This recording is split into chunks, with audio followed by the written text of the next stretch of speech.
Assalamualaikum warahmatullahi wabarakatuh.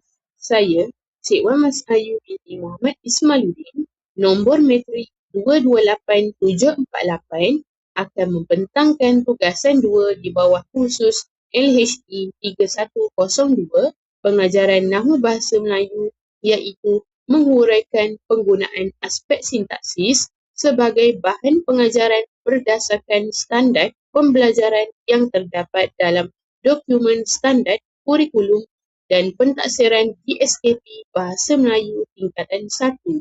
Tugasan ini memfokuskan aspek sintaksis. Guru telah memilih standard kandungan 5.2 memahami dan menggunakan kata ganda dalam pelbagai ayat. Guru juga memilih standard pembelajaran iaitu memastikan murid boleh 5.2.1 memahami dan menggunakan kata ganda penuh berimbuhan dan kata ganda majmuk dengan betul mengikut konteks.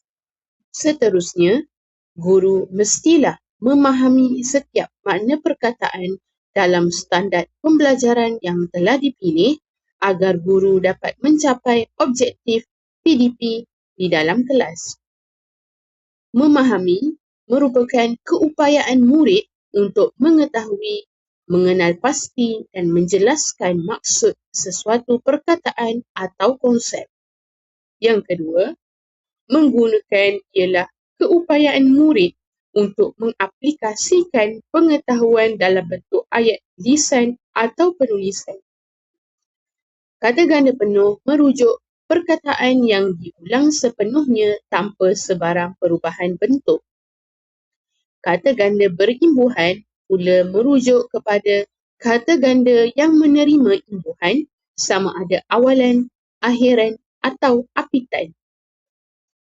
Kata ganda majmuk ialah kata majmuk yang digandakan. Biasanya melibatkan penggandaan pada kata pertama sahaja.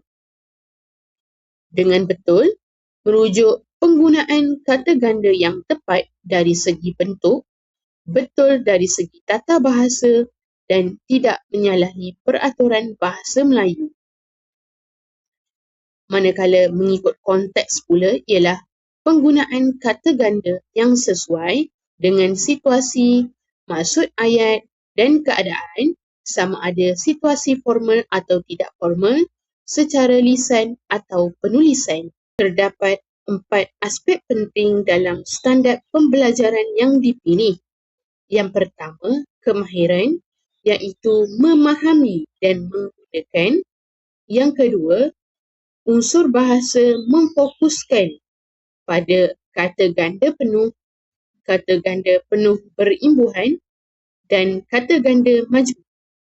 Yang ketiga, ukuran penilaian adalah dengan betul.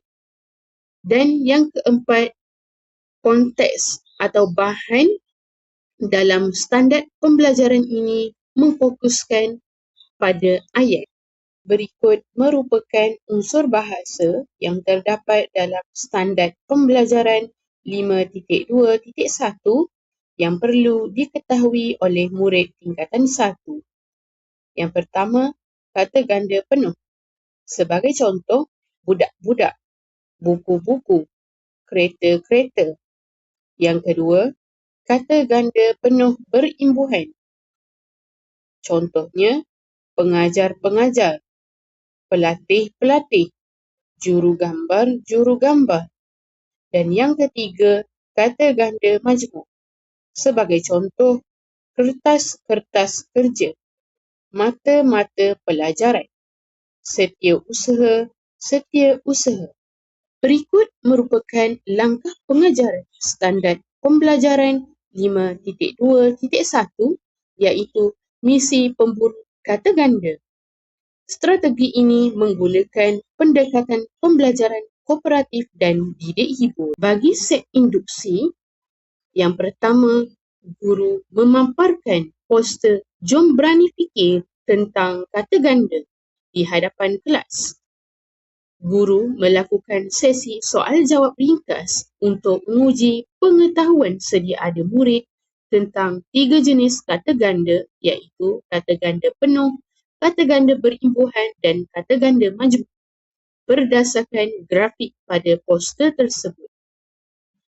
Aktiviti menarik, guru memberikan cabaran pantas di mana murid perlu mencari satu contoh kata ganda yang ada di dalam bilik darjah seperti meja-meja dan murid-murid. Langkah 1. Murid diminta membuka buku teks tingkatan 1 halaman 30 bertajuk Warna-Warni Masyarakat. Dalam kumpulan 4 orang, murid perlu menyenaraikan seberapa banyak kata ganda yang terdapat dalam teks tersebut. Contoh dapatan: berbagai-bagai, gedung-gedung, gerai-gerai, kanak-kanak, kain-kain, barang-barang, alat-alat, pelancong-pelancong. Langkah 2. Setiap kumpulan diberikan sehelai kertas sebar yang telah dibahagikan kepada 3 lajur, iaitu kata ganda penuh, kata ganda berimbuhan dan kata ganda majmuk.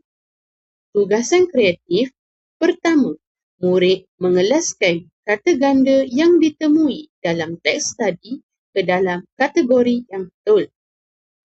Kedua, murid perlu menambah 3 contoh baharu bagi setiap kategori yang tidak ada dalam teks menggunakan kreativiti sendiri. Ketiga, setiap kumpulan perlu membina satu perenggan pendek 3 hingga 4 ayat bertemakan suasana di pasar malam dengan menggabungkan ketiga-tiga jenis kata ganda tersebut. Langkah 3. Hasil kerja murid dipaparkan di dinding kelas. Murid bergerak dalam kumpulan untuk melihat hasil kerja kumpulan lain secara kunjungan galeri. Unsur menarik, setiap kumpulan dibekalkan dengan pelekat bintang hijau untuk jawapan yang betul dan pen merah untuk membulatkan kesalahan tata bahasa atau ejaan pada hasil kerja rakan mereka. Langkah 4. Sebagai kerja rumah, murid diminta menjawab tugasan untuk anda yang terdapat pada bahagian bawah poster untuk memantapkan pemahaman secara individu. Bagi penutupan sesi pembelajaran pula, guru membuat rumusan tentang kepentingan menggunakan kata ganda mengikut konteks yang betul agar maksud ayat tidak terpeso. Bahan pengajaran yang telah saya pilih iaitu buku teks Bahasa Melayu tingkatan 1 halaman 30 dan poster berkaitan tajuk kata ganda, penguasaan standard pembelajaran 5.2.1 memastikan murid bukan sahaja mampu mengenal pasti perbezaan struktur antara kata ganda penuh, berimbuhan dan majmuk, malah dapat menggunakannya secara gramatis mengikut konteks penulisan serta lisan. Melalui integrasi bahan grafik dan teks autentik, murid didedahkan bahawa ketepatan penggunaan kata ganda ialah kunci utama dalam menyampaikan makna yang jelas dan menggambarkan kepelbagaian budaya masyarakat secara lebih dinamik. Kesimpulannya, keupayaan menganalisis dan membetulkan kesalahan kata ganda melatih murid untuk lebih peka terhadap sistem bahasa sekaligus melahirkan generasi yang berketerampilan dalam berkomunikasi menggunakan bahasa Melayu yang betul dan indah. Sekian, terima kasih.